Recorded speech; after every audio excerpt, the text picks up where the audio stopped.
Ibu Uni, selamat siang. Baik teman-teman, ini dia kedua narasumber kita pada siang hari ini, ada Ibu Uni dan juga Kak Putri.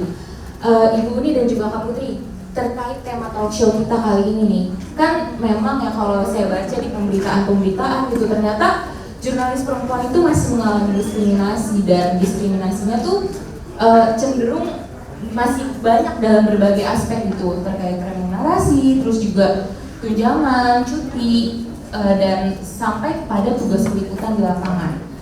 Untuk memulai sesi talk show kita kali ini, saya ingin mengajukan pertanyaan yang simple nih. Bagaimana rasanya menjadi jurnalis perempuan di era ini? Boleh dari Ibu Uni dulu. Terima kasih. Terima kasih dan selamat kepada Media Club ya, Media Club yang sudah menyelenggarakan acara jurnalisme day ini. Selamat juga kepada Ilkom Universitas Bakri, Ibu Kaprodi, Bu Yanti, Bu Ari, dan semua teman-teman semuanya. Salam sehat. Lain kali sebenarnya saya tuh pengennya kalian mengundang reporter lapangan. The heart of journalism itu adalah reporting yang masih ke lapangan. Saya sendiri masih mencoba untuk ke lapangan minimal sebulan sekali, meskipun udah jadi pemret di beberapa media karena ini pagi. Jadi akan beda feel-nya mereka yang di lapangan dan bisa membuktikan tadi yang kamu sampaikan apakah memang terjadi perbedaan diskriminasi. Kalau nanya ke saya bias. Pengalaman saya agak berbeda dengan mayoritas jurnalis perempuan di Indonesia. Tadi mungkin satu-satunya jurnalis perempuan yang 2 periode jadi Dewan Pers di Indonesia ini saya. Dan waktu itu saya masih muda, umur 32 tahun. Umur 32 tahun juga saya udah jadi pemimpin redaksi media mainstream. Jadi agak beda ya. Tapi tantangannya dulu sama sekarang. Dulu belum ada era digital, medianya lebih sedikit. Kemudian mencari narasumber harus doorstop, harus ketemu langsung, belum ada WhatsApp, belum ada telepon. Sekarang di era digital, di era WhatsApp, hampir semuanya narasumber kita bisa cari nomor WhatsApp-nya, kita bisa kontak langsung, tetapi persaingannya juga lebih kuat. Dewan Pers mengatakan ada 43.000 media ya, media digital itu di satu kota, misalnya di Sulawesi Selatan itu ada 500 media digital katanya. Semua orang bisa membuat media digital, sehingga tantangan atau godaan untuk clickbait ya, untuk mencari berita hanya berdasarkan ngulik-ngulik media sosial orang lain, apalagi untuk berita-berita hiburan ya, itu sangat besar. Traffic itu menjadi ukuran keberhasilan dari media. Nah jadi gampang sekali tergoda untuk keluar dari tujuan yang sebenarnya menjadi jurnalis adalah mencari kebenaran, menyajikan kebenaran, meskipun itu di balik-balik gua-gua dan lubang-lubang yang terdalam dan makin sulit. Sebagian lebih banyak yang terseret untuk mengangkat berita-berita yang sensasional, termasuk yang menjatuhkan, meremehkan martabat perempuan dari judul ya. Nah jadi tantangannya memang berbeda. Sekarang lebih gampang kayaknya era digital. Riset, kalau dulu saya zaman jadi jurnalis dulu belum ada internet, saya riset mesti ke perpustakaan untuk membuat berita. Kalau sekarang kan just klik, pakai search, udah ketemu semuanya. Itu juga bisa membuat jurnalis malas.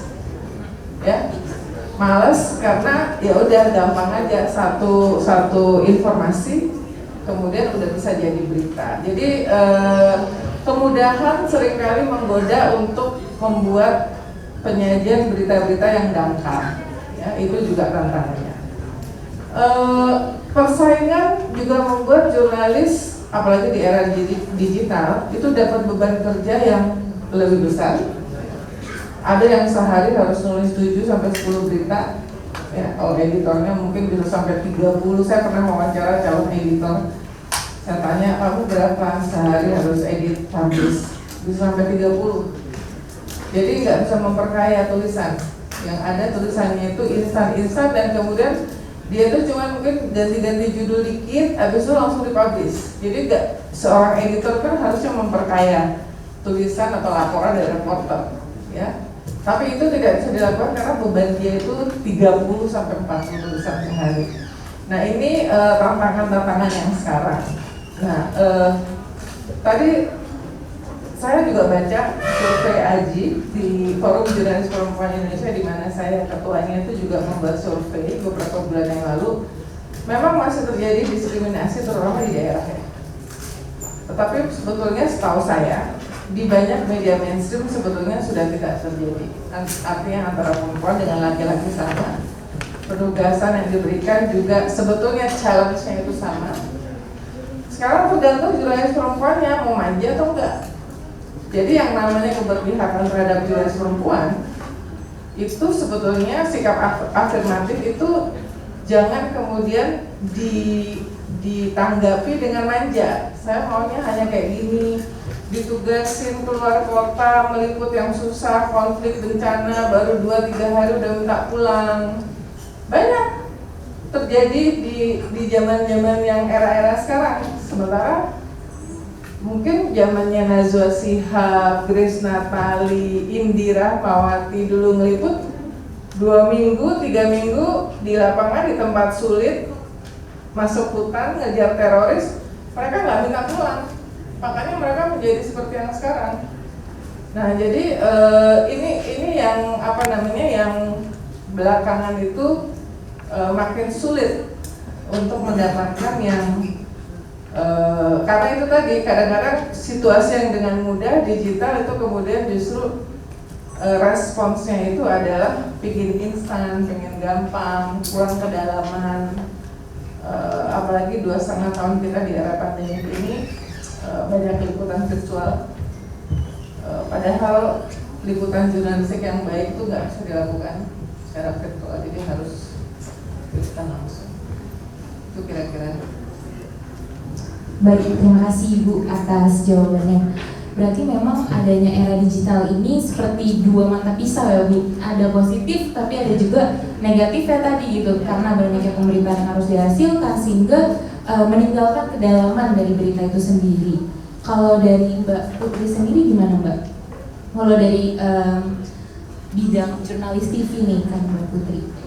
Sebenarnya kurang lebih sama dengan yang disampaikan oleh senior saya, Mbak Uni ini udah senior banget dan selalu jadi patokan jurnalis perempuan di Indonesia. Saya mengaminkan apa yang disampaikan Mbak Uni tadi, bahwa di kota besar itu kami mendapatkan privilege berbeda dengan di daerah. Di daerah kesempatan untuk teman-teman jurnalis perempuan berkarya dan diberikan akses, diberikan kesempatan untuk melakukan liputan-liputan memang masih sangat minim. Sekalipun memang semakin kesini semakin baik gitu ya. Saya ada beberapa sepupu saya jurnalis dan tidak di Jakarta, dan saya selalu update dari mereka bagaimana kondisinya, apakah kamu mendapatkan kesempatan untuk meliput acara A, B, C, D, E gitu ya, yang sedang berlangsung di daerah itu, dan dia mengatakan oh iya saya mendapatkan kesempatan itu. Kalau misalnya di yang saya alami, saya menjadi jurnalis di Metro sejak tahun 2007. Sama seperti yang disampaikan Mbak Umi itu masa-masanya belum secanggih sekarang, jadi saya mengalami juga perubahannya. Pada saat itu mau cari berita ya harus nongkrong di mana berita matian nongkrong di RSCM misalnya, dari malam sampai pagi, kemudian ngikut kemana gitu kan. Jadi itu udah hal yang biasa. Dan memang kantor saya itu, saya dulu di Metro TV, sekarang di CNN Indonesia, selalu memberikan kesempatan dan selalu terus memberikan tantangan gitu, terus memberikan tantangan. Jadi biasanya memang ditawarkan, ada peliputan ini bisa ambil, bisa oke, proposalnya, masukkan proposalnya apa yang akan kita ekspor dari sana. Tidak hanya soal yang indah-indah ya, jadi nggak cuma yang bagus-bagus aja peliputannya, tapi liputan banjir kami harus selalu siap ditugaskan kemanapun. Liputan bencana biasanya one way ticket ya, Mauni tidak boleh langsung kita tiket PP karena kami tidak pernah tahu kapan akan kembali gitu ya. Kemudian liputan apapun itu, mengejar teroris ataupun yang berkaitan dengan bencana pesawat terbang gitu kan, sudah ada lumayan sering terjadi di Indonesia. Itu juga sekali lagi sama semua perlakuannya, tidak ada diskriminasi, dan bahkan seringkali kalau menurut saya jurnalis perempuan itu bisa lebih menggambarkan, mengemas suatu berita, apalagi kalau misalnya itu berita berkaitan dengan bencana alam, kejadian buruk, kecelakaan ya. Saya merasakan itu bisa dikemas dengan lebih baik gitu loh. Pendekatannya akan lebih baik. Pendekatan ke keluarga, ke korban itu lebih baik, biasanya begitu. Nah kemudian soal pelecehan seksual. Saya sempat ditugasi untuk meliput pelecehan seksual beberapa tahun lalu. Pendekatan kepada korban itu menurut saya itu privilege saya sebagai perempuan ya, itu lebih bisa dilakukan. Pendekatan kepada keluarga gitu ya. Jadi sekalipun memang nggak langsung didatengin ngomong sejam terus mereka langsung mau terbuka, nggak begitu ya. Jadi jangan dibayangkan semua pendekatan yang ada di TV itu berjalan instan, tidak. Pendekatan bisa 2, 3, 4 sampai 5 hari. Saya juga pernah membuat dokumenter tentang pernikahan dini di wilayah Jawa Barat ya, di wilayah Jawa Barat dan juga Jawa Tengah. Itu pendekatannya berbulan-bulan. Bahkan sampai 2-3 bulan saya bolak-balik untuk ketemu kepala desa. Pertama ketemu kepala desanya dulu, setelah itu baru boleh ketemu sama keluarganya. Itu pun ketemu dengan keluarganya harus ada kepala desanya dan segala macam. Jadi perjuangannya itu terus menerus, tantangannya terus diberikan oleh kantor. Kalau misalnya disampaikan bahwa ada diskriminasi atau tidak, saya tidak menganggap itu sebuah diskriminasi, karena kemudian saya merasa saya mendapatkan privilege sebagai perempuan. Itu saya bisa mengemas beberapa hal dan saya yang penting bisa deliver apa yang diberikan oleh kantor tempat saya bekerja. Sesimpel itu kalau menurut saya. Tapi betul, saya tidak menafikan memang masih ada kesulitan-kesulitan yang dialami. Tapi biasanya kesulitan itu ya bisa diatasi lah. Dan itu memang berkaitan betul dengan yang disampaikan atau sesuai dengan tema ini. Kami seringkali mendapat halangan di lapangan ketika sedang melakukan peliputan dan lain sebagainya, atau sedang melakukan wawancara. Itu betul, tapi mau tidak mau ya kita nggak bisa escape dari itu, kita nggak bisa kabur balik ke kantor, nggak bisa ini dialami sama preman soalnya gue cewek, nggak bisa kayak gitu. Kantor nggak mau terima, udah pokoknya dari sini aja gimana caranya gitu. Jadi mau nggak mau kita akan mencari cara, harus dihadapi, dibereskan, dan pada akhirnya produk akhirnya adalah kami memberikan liputan sesuai yang diminta, sesuai yang ada di bayangan kami, dan itu disampaikan kepada publik gitu sih. Oke, baik, terima kasih Mbak Putri. Berarti memang jurnalis perempuan, kalau yang Bu Uni dan juga Mbak Putri rasakan tuh tidak merasakan diskriminasi, namun di luar sana jurnalis-jurnalis perempuan di daerah ada yang merasakan diskriminasi. Selanjutnya saya ingin bertanya kepada Bu Uni nih. Kan tadi Ibu sudah menjelaskan juga kalau ternyata di luar daerah tuh jurnalis perempuan masih banyak yang mendapatkan diskriminasi juga, terus berkaitan dengan pilih-pilih tugas gitu Bu. Sebenarnya bagaimana sih Bu cara agar jurnalis perempuan tuh bisa untuk meningkatkan profesionalismenya? Terima kasih. Tes. Apa? Jadi, nah lagi-lagi di era sekarang kesempatan untuk jurnalis perempuan dan sebetulnya semua jurnalis ya, untuk meningkatkan profesionalismenya itu lebih mudah ya, karena era digital. Coba kalau belajar tentang jurnalistik itu tinggal diketik aja, mau belajar apa? Jurnalisme investigatif, jurnalisme data jurnalism, meliput konflik ya, kemudian meliput bencana, semuanya tuh metode dan kurikulumnya tuh ada di sebenarnya saya tadinya nggak mau pakai mic orang lain dan nggak mau buka masker ini kurang aman jadinya ya. Itu ada. Nah, di Forum Jurnalis Perempuan Indonesia misalnya, kami itu setiap bulan itu mengadakan pelatihan sangat-sangat aktif, dan selama pandemik ini justru makin aktif karena anggota kami ada di 14 provinsi, jadi bisa pakai Zoom ya. Kerjasamanya dengan berbagai lembaga termasuk dengan Google News. Kami sangat intensif. Kalau soal belajar gender equality itu udah mainstream banget, karena itu semuanya harus paham jurnalis perempuan ya. Tapi jurnalis perempuan itu juga harus bisa memanfaatkan teknologi, karena teknologi peliputan itu sekarang kan berkembang terus ya. Sekarang semua jurnalis harus bisa live Instagram selama selama pandemi misalnya, karena wawancara dilakukan lewat tools teknologi komunikasi. Jadi banyak sekali ya. Waktu saya dulu kerja di TV, saya bukan kerja di TV berita, jadi kalau saya liputan kemanapun, termasuk ikut liputan presiden luar negeri, saya bawa kamera sendiri nih, BD 170. Jadi saya sendiri, ngedit sendiri, ngirim berita sendiri, ngeliput sendiri, bikin naskah sendiri.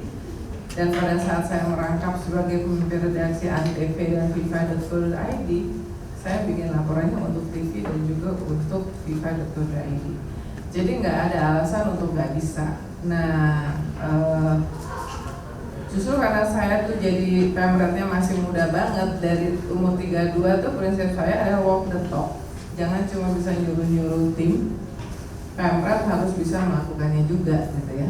Saya menargetkan diri saya sampai sekarang minimal 1 kali dalam sebulan harus wawancara eksklusif.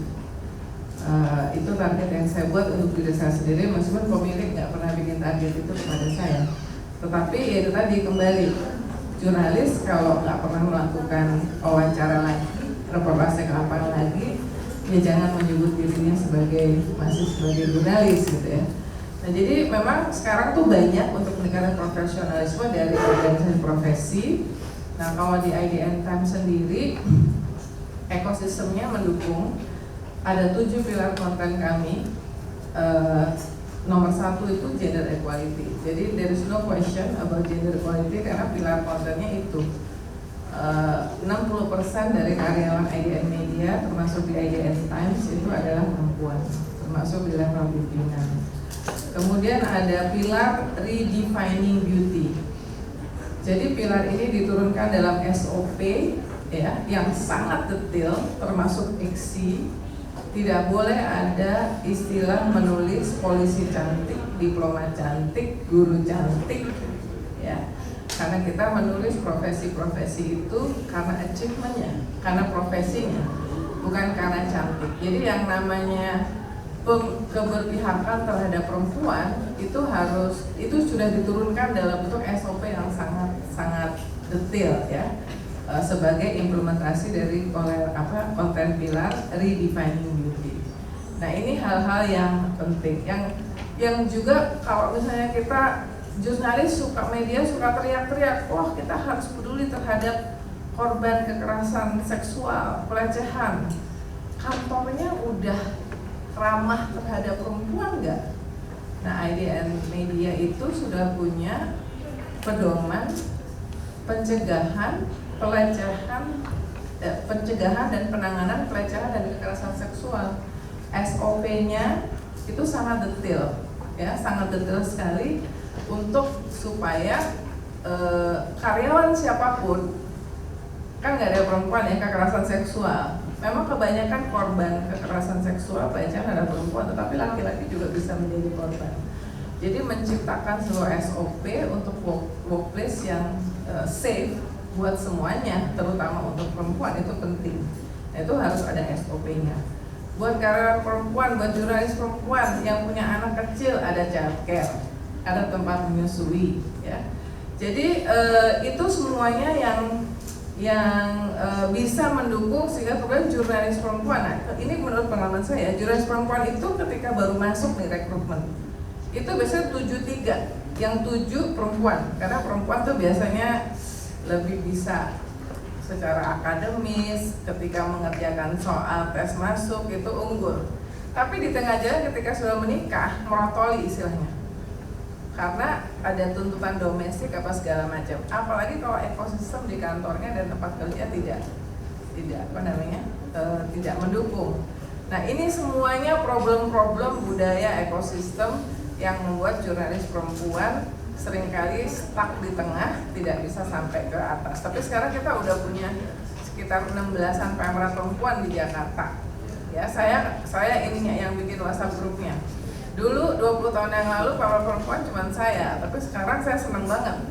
Udah ada 16 paling enggak yang berbasis di Jakarta, artinya mereka punya akses terhadap pendidikan nggak cuma jurnalisme tapi manajerial, karena butuh kan untuk memimpin sampai ke atas. Jadi sekarang situasinya lebih baik. Sayangnya di luar Jakarta, di luar kota besar, termasuk di daerah-daerah yang kecil, termasuk karena anggota LJPI ada di Papua, ada di Aceh, di tempat-tempat yang remote area, itu hal-hal yang nggak membahagiakan itu masih terjadi. Nah, ini adalah pekerjaan rumah besar bagi kita semuanya, karena ya jurnalis perempuan harus support jurnalis perempuan yang di daerah juga. Itu makanya kita di LJPI bikin very intensive training and workshop ya, termasuk soal bagaimana memanfaatkan media sosial. Sekarang ada TikTok, sekarang terjadi ini buat teman-teman ibu Kaprodi nih ya, buat kurikulum jangan anggap enteng ya main TikTok ya. Sekarang itu terjadi perubahan behavior dalam mengkonsumsi informasi. Bahkan media online sekarang mulai kehilangan pembaca, bukan cuma sekedar media tradisional seperti TV, radio atau koran ya. Tapi dalam 1 tahun, 1,5 tahun terakhir, bahkan media online karena orang sekarang baca beritanya di TikTok, bener nggak? Kalian baca berita di mana? Lihat berita di mana? TikTok kan? Nah, ini luar biasa nih. Jadi harus belajar gimana. Jadi TikTok nggak bisa bikin main-main ya. The Washington Post itu bulan Oktober tahun lalu itu membentuk satu divisi khusus memproduksi konten-konten TikTok untuk jurnalis perempuan harus terus-menerus memperbaiki kemampuannya, tidak hanya dalam dalam soal jurnalistiknya ya, substansi, tapi bagaimana menyajikan. Dan ketika kita bicara menyajikan itu kita bicara platform distribusi. Nah, jadi banyak banget nih terus-menerus, ini platformnya bisa berubah, nggak tahu nih nanti tahun depan ada lagi mungkin sudah TikTok apa gitu ya. Nah, ini yang terus-menerus harus dipelajari oleh semua jurnalis, termasuk jurnalis perempuan.